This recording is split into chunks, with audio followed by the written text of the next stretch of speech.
अस्सलाम वालेकुम जी, मैं हूं नजमुल हसन बाजवा। नाज़रीन, हमारे पंजाबी में एक कहावत है कि दुश्मन मरे ते खुशी ना करिए, अपने आप ही मर जाना है। यकीन कीजिए कि हमने कभी दुश्मन के मरने पे खुशी नहीं की है, हमने कभी शहनाइयाँ नहीं बजाई हैं, हमने कभी खुल खुला के अपनी खुशी का इजहार नहीं किया, क्योंकि मैं ये समझता हूं कि ये इंसानियत से नीचे है।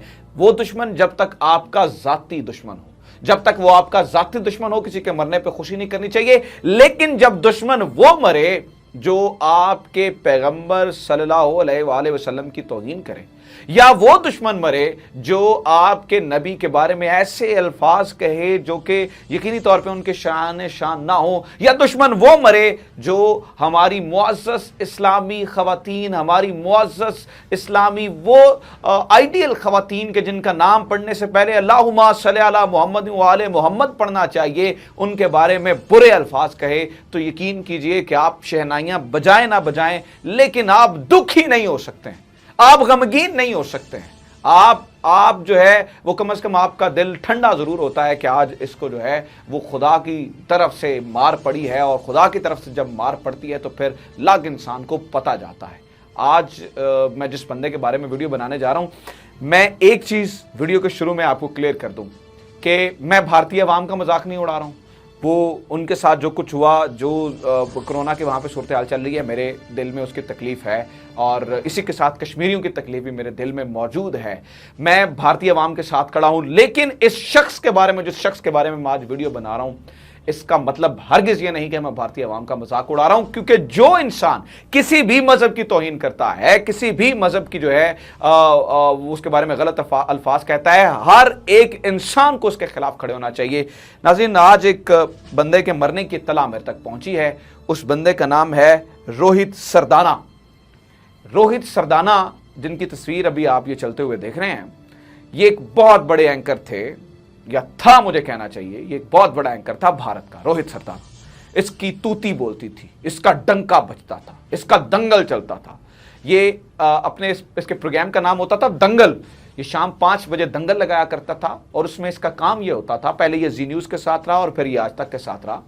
इसमें रोहित सरदाना का काम ये होता था, और मेरे पास वीडियो सबूत हैं इसके, जो जो कहूंगा वीडियो सबूत साथ दूंगा। आज प्रोपोगेशन करने के लिए नहीं मैं यहां पे बैठा हूं, सबूत साथ लेके आया हूं, ताकि जो लोग मुझे इंडिया से भी देख रहे हैं उन्हें पता चले कि मुसलमानों के दिल कितने दुखी हैं इस बात को लेकर जो इसने बदतमीजी की थी। तो रोहित सरदाना ये 5 बजे दंगल जो लगाया करता था, इसका तूती बोलता था, इसने मुसलमानों के खिलाफ प्रोपोगेशन की, इसने मुसलमानों के खिलाफ प्रोपोगंडा किया, इसने मुसलमानों के खिलाफ जो है आपसे सलम के खिलाफ बातें की। ये मरा कैसे है, इसे कैसी बरतनाक मौत आई है, ये मैं आपको दिखाता हूं। लेकिन इससे पहले, चूंकि आपको पता चल जाए कि मैं कह क्या रहा हूं और क्यों रहा हूं, इसने कितनी बकवासियात की हुई हैं, पहले इसका ये वीडियो क्लिप देखें, फिर आपको पता चलेगा कि मैं इसके बारे में इतने बुरे अल्फाज क्यों कह रहा हूं। देखें जरा ये वीडियो। मोहम्मद साहब का जन्म हुआ था कि नहीं, तो आप लोग दिखाएंगे आधार कार्ड, राशन कार्ड उनका, कि कहां जन्म हुआ था, कहां नहीं हुआ था। तो नाज़रीन, इस वीडियो क्लिप में ये साहब जिनका नाम रोहित सरदाना है, ये आपसे सल्लम के बारे में ये कह रहे हैं कि आप उनका राशन कार्ड दें हमें, वो कहां पैदा, मतलब इतने सख्त अल्फाज जो है वो कहे जा रहे हैं, जिससे पूरी दुनिया के मुसलमानों का दिल जो है वो दुखी हुआ। ये राम मंदिर के मामला उठा और ये फिर जो है वो चलता चला गया। इसको कैसी मौत मिली है मैं आपको ये बताता हूं, लेकिन इससे पहले मैं आपको कुछ और वीडियो क्लिप्स इसके दिखाना चाहता हूं। इन वीडियो क्लिप्स को देखें, और देखें ये मुसलमानों के खिलाफ, जब ये कोरोना आया तो मुसलमानों के खिलाफ क्या प्रोपोगेशन किया करता था, क्या प्रोपोगंडा किया करता था, क्या ऊधम मचाया करता था, और इसने मुसलमानों को क्या जो है वो मुस्लिम एटम बॉम्ब, जब ये कोरोना शरोना आया और जब ये हिंदुस्तान में ला चले तो क्या करता था, ये वीडियो देखें। आप देख रहे हैं आज तक मैं हूं आपके साथ रोहित सरदाना। शाम के 5 बज चुके हैं और वक्त हो गया दिन की सबसे बड़ी बहस का, यानी कि दंगल का। भारत कोरोना में जिस कम्युनिटी संक्रमण के खतरे से बचने के लिए जी जान से कोशिश कर रहा है, उसी को लेकर एक बहुत बड़ी लापरवाही का मामला सामने आया। दिल्ली के निजामुद्दीन में तबलीगी जमात के लोगों ने जमावड़ा न करने को लेकर गाइडलाइंस के बावजूद मजहबी जलसा किया, और फिर वहां से करीब 1,500 लोग देश के अलग अलग हिस्सों में फैल गए। तबलीगी जमात के इस जलसे में शामिल हुए 10 लोगों की कोरोना से मौत की पुष्टि हो चुकी है। दंगल में आज सवाल है कि कोरोना वाली जमात का जिम्मेदार कौन है। तो नाज़रीन, एक ट्वीट मुझे और शेयर करने दें इसकी, मैं एक और ट्वीट आपके साथ शेयर करना चाहता हूं, उसके बाद मैं बताता हूं इसे कैसी मौत मिली है। तो ये रोहित सरदाना साहब जो है, इन्होंने एक ट्वीट की और इसमें इन्होंने ये लिखा, Why do filmmakers only use names like Sexy Radha and Sexy Durga? Enlighten me, has sexy ever been prefixed with the names? आगे इसने बहुत पाक नाम लिए, ये कहता है सेक्सी दुर्गा और सेक्सी राधा क्यों कहते हो आगे।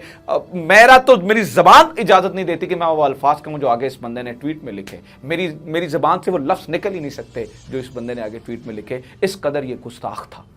अब हुआ क्या है मैं आपको बताता हूं, और कैसे रो रही है पूरी इस वक्त मीडिया। मैं बहैसियत अगर कोई वैसे जर्नलिस्ट मरता, मैं आज बैठ के ना पाकिस्तान से, हमारे दिल बहुत बड़े हैं, हम दुश्मनियों के कीने और बुग़्ज़ नहीं डाल के रहते, आज मैं बैठ के ताज़ियत में वीडियो बना रहा होता। लेकिन ये मामला एक जर्नलिस्ट का नहीं है, ये मामला एक ऐसे इंसान का है जिसने 1.5 अरब लोगों का दिल दुखाया है, 1.5 अरब मुसलमानों का दिल दुखाया है। तो नाज़रीन, इस बंदे के साथ हुआ क्या?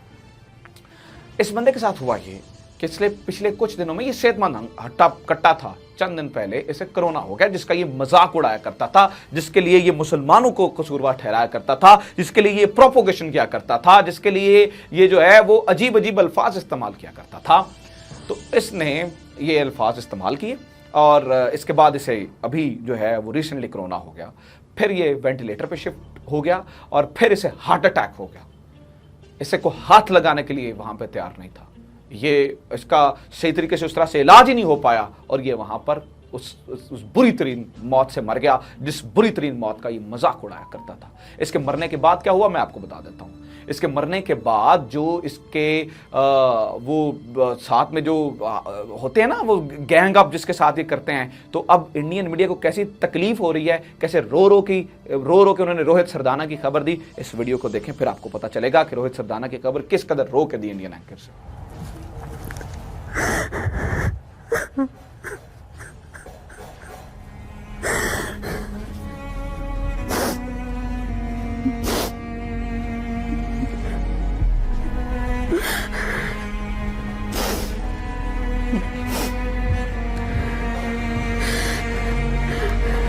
रोज एंकरिंग करते हैं हम लोग यहाँ बैठ के, रोज मिलते हैं। पता नहीं था आज फोन आएगा कि रोहित आईसीयू में है। सब जाते हैं आईसीयू में, हमारा दोस्त भी गया था, फिर खबर आई कि वो वेंटिलेटर। तो नाज़रीन, इस कदर इस बंदे के अंदर कीना, इस कदर बुग़्ज़, इस कदर नफरत, इस कदर ये बदतमीजी भरी हुई थी मुसलमानों के खिलाफ। मैं हमेशा प्यार, मोहब्बत, अमन, सुकून की बात करता हूं नाज़रीन, आपको पता है मैं नफरतें फैलाने वालों में से नहीं हूं।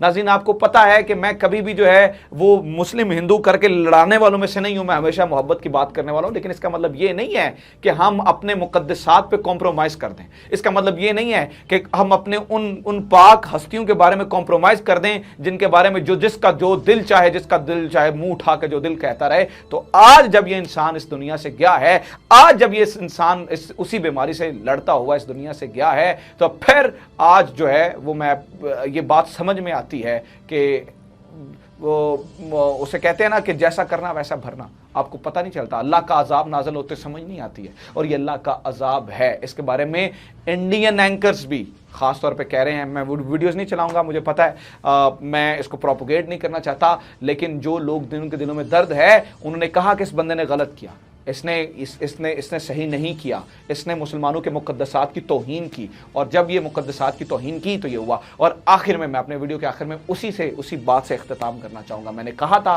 कि दुश्मन मरे तो खुशी ना करिए, अपने आप ही मर जाना है। लेकिन दुश्मन किसका? ज़ाती दुश्मन मरेगा, खुशी नहीं करेंगे। ज़ाती दुश्मन मरेगा, शहनाइयाँ नहीं बजाएंगे। ज़ाती दुश्मन मरेगा, कभी उसके लिए जो है वो हम बढ़ चढ़ के नहीं बताएंगे। लेकिन आज माज़रत के साथ मेरा ज़ाती दुश्मन नहीं मरा है, मुसलमानों का दुश्मन मरा है। आज जो 1.5 अरब आबादी का मजाक उड़ाने वाला मरा है, आज मुसलमानों के मुकद्दसात की तौहीन करने वाला मरा है, आज जो है वो बंदा मरा है जो दिन दहाड़े जो है वो आस्तीने ऊपर चढ़ा के तो मुसलमानों के खिलाफ बकवास किया करता था। अकबरुद्दीन ओवैसी को यहां बैठ के आतंकवादी कह दें, जो ये बोलता है कि 15 मिनट के लिए पुलिस हटा दो, हम दिखाएंगे मुसलमान क्या कर सकता है इस देश का। देखिए, उसके लिए आप पैरवी करते हैं कोर्ट में जाके। आप बोलिए पहले अकबरुद्दीन को आतंकवादी। रोहित जी, आप अकबरुद्दीन को आतंकवादी बोल सकते हैं? अब उसका फैसला अल्लाह पाक ने करना है, और अल्लाह पाक बहुत बेहतर फैसला करने वाला है, वो बहुत बेहतर फैसला करेगा। आज की वीडियो से इतना ही। इस वीडियो को शेयर आपने जरूर करना है, अपनी जिम्मेदारी बनाएं। इस जिम्मेदारी बना के अपने इस वीडियो को ज़्यादा से ज़्यादा अपने कजन्स में, अपने दोस्तों में, अपनी फैमिली को शेयर करें, ताकि पता चले कि इस गुस्ताख का क्या हाल होता है, और ये हाल हुआ है। अपना ख्याल रखिएगा। चैनल को आपका एक सब्सक्राइब किया हुआ हमारी वीडियोस को मजीद आगे तक दुनिया तक फैलाने में मदद करेगा। इंडिया से और पाकिस्तान से मुझे पता है आप सब मुसलमानों ने, और all over the world, US, America, ये यूके, मुझे पता है पूरी दुनिया से, यूरोप से आप मुझे पसंद कर रहे हैं। और अगर आप ये अपने इजहार करना चाहते हैं तो मुझे मेरे सोशल अकाउंट्स पे फॉलो करें, नीचे कमेंट्स करें, वीडियो को ज़्यादा से ज़्यादा शेयर करें और हमारे चैनल को जरूर सब्सक्राइब करें। Thank you very much.